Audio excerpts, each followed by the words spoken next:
Hello everybody, welcome to the video. I hope you're having a wonderful day, and if you're not, I hope this video changes that. Now today we are going to be increasing our Paladins FPS. Now Paladins itself isn't exactly the newest game, it doesn't have the newest graphics, but the game still looks really nice and there are a ton of effects, so you're going to want to have the highest FPS for that. Also in events like team fights where everybody is spamming their abilities and there's a million things happening on your screen, there's going to be a lot of FPS drops, so you're going to want to have your FPS as high as possible so that never really affects your gameplay. Now without further ado, let's just jump into Paladins. All of my changes are actually going to happen just in the game, because if you do it outside of the game, sometimes they can mess up other factors of your computer. So let's just jump into Paladins. Now once you're actually in Paladins, you're going to want to go to options and make sure you're on the video tab, because sometimes you might be on another one. Just make sure you're on the video tab, and this is where we're going to do all of our magic. These few are just the detail levels for various different things, and if you want the most FPS, you're going to want to turn those down. And me, even though I have a pretty strong computer, I'm going to turn them down anyway, because if you have less effects and less magical things that are happening, it's going to be easier to see, and it's going to give you a little bit more of a competitive advantage on top of the FPS gain.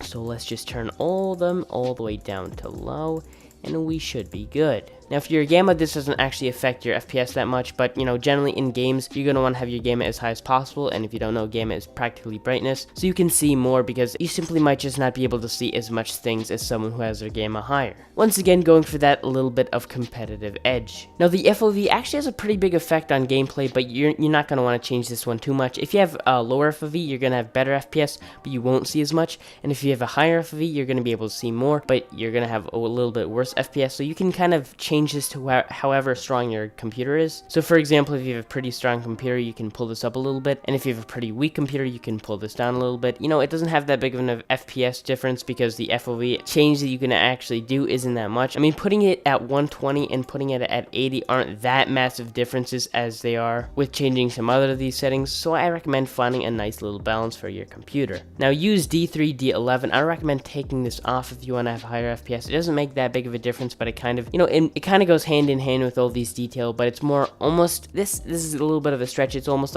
more on an engine level, but it doesn't have that massive an effect on your FPS, so you should turn that off if you want more FPS. Now your resolution and aspect ratio go hand in hand. Obviously it's pretty basic. If you want to have, you know, a lower resolution, you're just going to be less pixels, and therefore you're going to have higher FPS, so you can just bend this to your will in whichever way you want. If you want the most FPS, you should go for like 800 times 600 and choose whichever one of these. The aspect ratio in this game is a little bit weird, because it just changes, you know, where the black bars will be, or if they'll be there at all, so you know, you don't have to worry too much about the aspect ratio. But the resolution, obviously if you have a lower resolution, you're gonna have less pixels and therefore a higher FPS. So if you want the maximum FPS, you're gonna want to turn that down. Now once again, I have a pretty strong computer, so I'm gonna stay at 1080p, and then we'll see how it looks. Oh, and anti-aliasing, if you don't know what this is, it kind of, you know, splits pixels, so you can, you know, when you see a jaggedy line in a lot of games, it actually makes that not there. Does that make sense? No, it doesn't. It smooths otherwise jaggedy lines, so you can turn this off, because it has a pretty strong effect on FPS if you have it on. And also, obviously, resolution scale goes hand in hand with resolution, because it just scales up and down your resolution. So now that we've made these changes, let's click apply.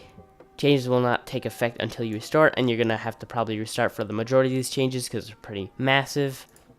And as you can see, he looks very ugly. But we don't care, we're going to have top tier FPS, and with that FPS, we'll be able to destroy him before we even see his player model. And yeah, that's a pretty quick video on how to increase your FPS in Paladins. A lot of people wanted me to do this, because I make a lot of these kinds of videos. So if you enjoyed, don't forget to comment, like, and subscribe. Whatever comments or suggestions you guys have, I'll probably do a video on them, because I read all the comments and reply to all of them. So yeah, thank you guys so much for watching. Hope to see you guys again, and yeah, peace.